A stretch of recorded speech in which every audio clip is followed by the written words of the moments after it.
was that the county executive puts in place measures to enhance its own source revenue collection to address the high wage bill gap. Thank you, Chair. Governor, what action have you taken? Chair, as I will read the action that you have taken, but bearing in mind, Mr. Chairman, that this is a problem, it's a perennial problem that we have found in office, and we are trying gradually to see how we sort it out. Earlier, we were discussing about what we have addressed on issues of wage bill on ECD teachers. You realize that we are talking about minimum wage, where we are earning 12,000. Therefore, now the wage bill has to go up. Governor, it's a good explanation, but let's start by looking at your response on record, and then after that you can make the explanation. Sure, what we have done is the county government. It's on page what of your response? Page 8 of 46.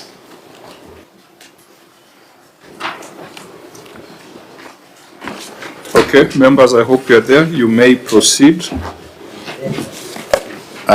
Chairman, the county government to put measures to curb the increase of wage bill.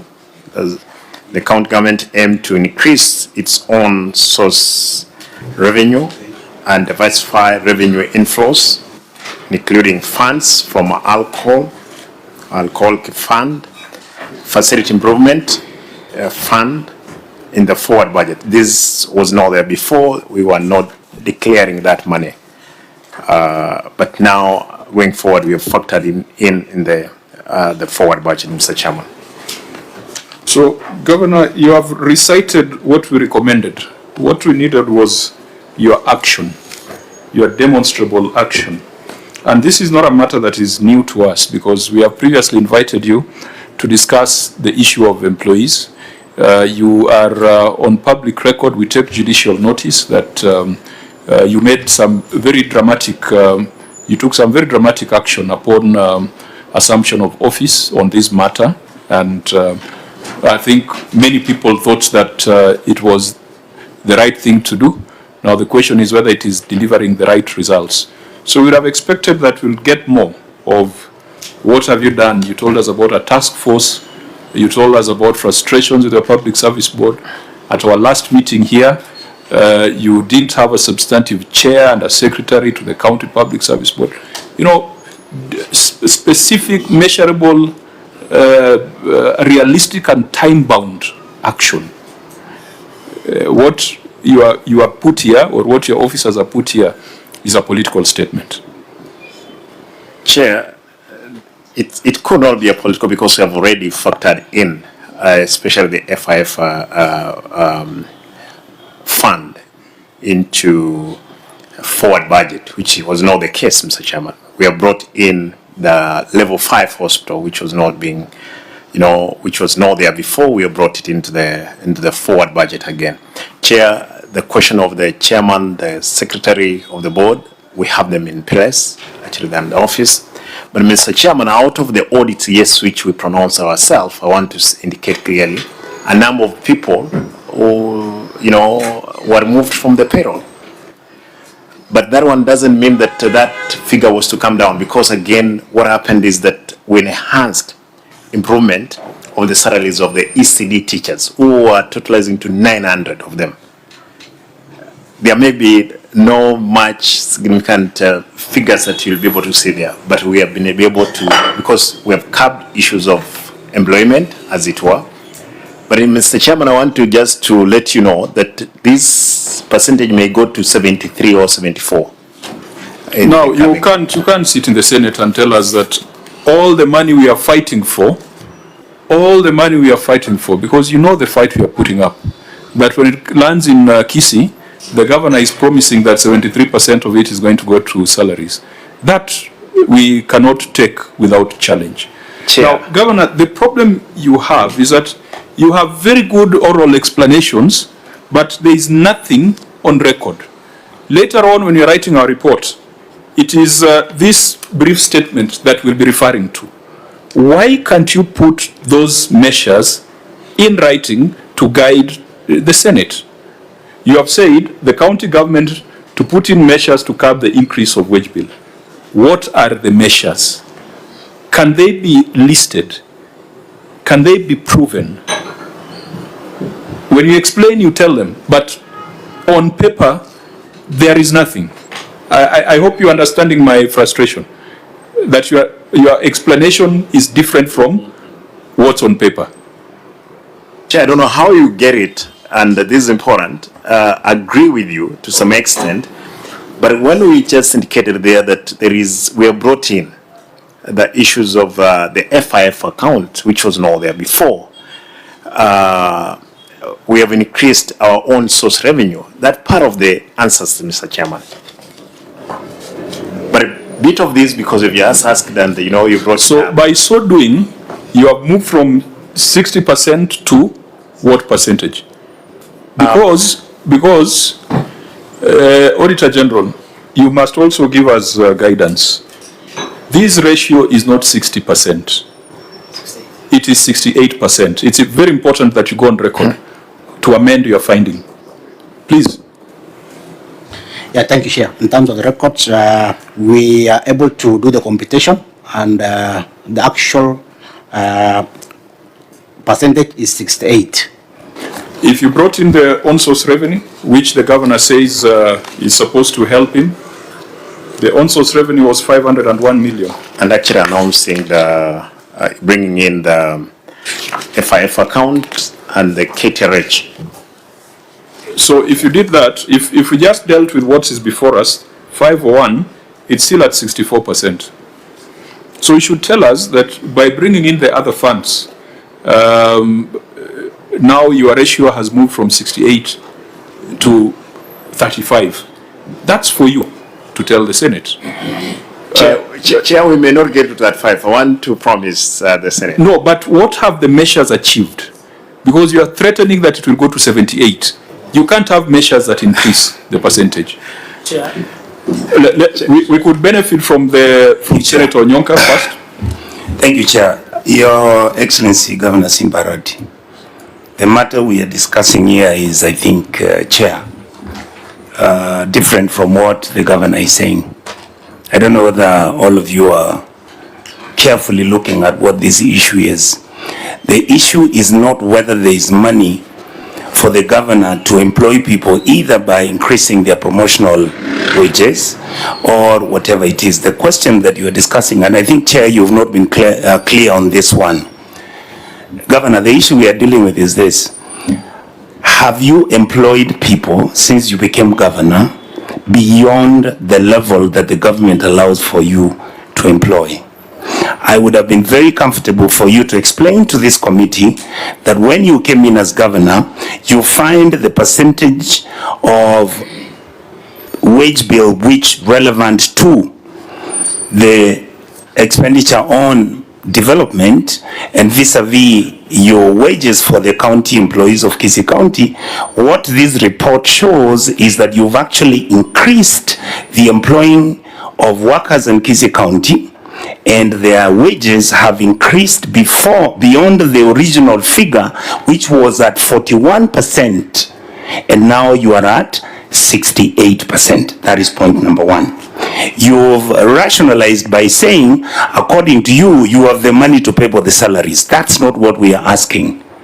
Where is your money for development? The FIF account and all the money that you are bringing in here, this is supposed to be development money. It's only that because if you assume that you're going to employ nurses, then the FIF allows you to use these resources to actually employ nurses. The people that you have compensated on the salaries are the ECD teachers. So what this committee, I believe, is trying to ask you to do is this. Have you increased the number of people that you've employed since 2 years ago? That's number one. Number two, if you continue with the other same issue, it is also related, then the auditors came up and said you have been underpaying staff, which you have sorted out, and I'm very, very happy. I actually want to thank you. But then as you continue, you then reach a stage where, Chair, on page 11 of 43, you are irregularly employing people within the county government, and this could have been either your public service board or your officers. The question then anybody would ask is this: is this the case? and how many people have you employed, and when did you employ them, and what are they earning? That is what I would want you to explain to this committee.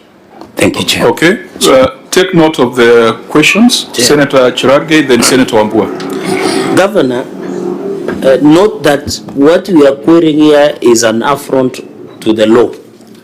The law says you should not go beyond 35%, but you are in 68%. So our concern is the cure of the law is the legal redress. What have you taken steps that will not violate this law?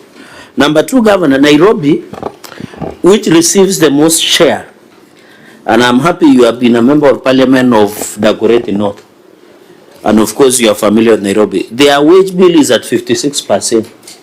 What justification would you give that Kisii, which receives more lower revenue, is being turned to Employment Bureau through 68%? Number three, Governor, the last time you appeared, you said the secretary to the County Public Service Board of Kisii and chairman of Kisii County Public Service Board were not in office. Who participated in putting in place this number of workers? And finally, Governor, we saw you dramatically parading what you termed then as ghost workers, and you went ahead and showed that they were drivers, but they were no vehicles. What became of that process? Do you have a report that was done by your executive or an audit to show whether there was an affront? Because then it was 41%, but now we are discussing at 68%. So was there any report that human resource audit was either done by your office or the county public service? What became of it? Let me just a simple, what became of it after in Kisii Stadium, you put everybody, you were telling the country, there is a car, but it has 4 or 3 drivers. What became of it? And finally, since you became the governor, and I was among the people we used to take lunch at Bunge restaurant, and we used to pray for you daily, how many people have you employed as a governor, Simba Arad? Leave alone, I have heard you when you're answering, you're saying it was there. Leave alone the issue of the former governor Ongwae. How many people have you hired outside your personal staff? I know the law allows you to get a PA, to get advisors, to get CEC, because those ones don't have, they expire with the governor. So how many?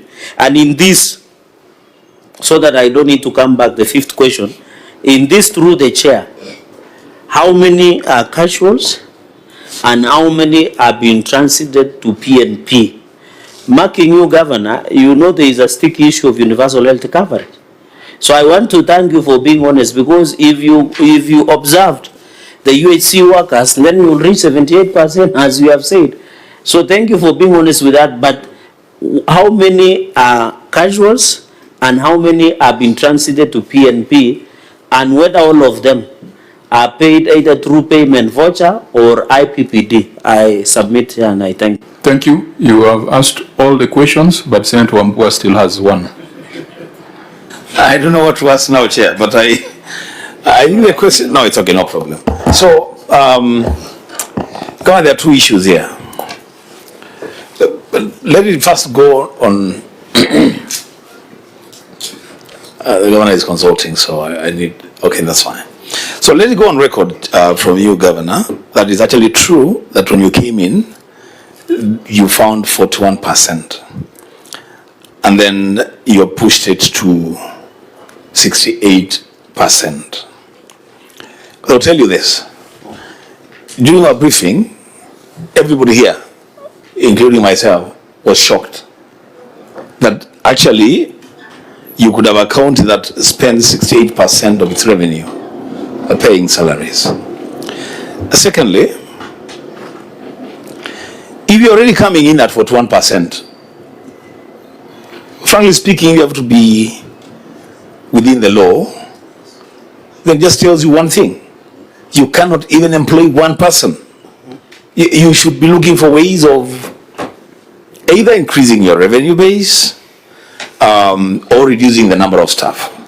So what have you done? If you found at 41, what did you do to comply with that 5%? And lastly, I see one of the actions that you are making reference to is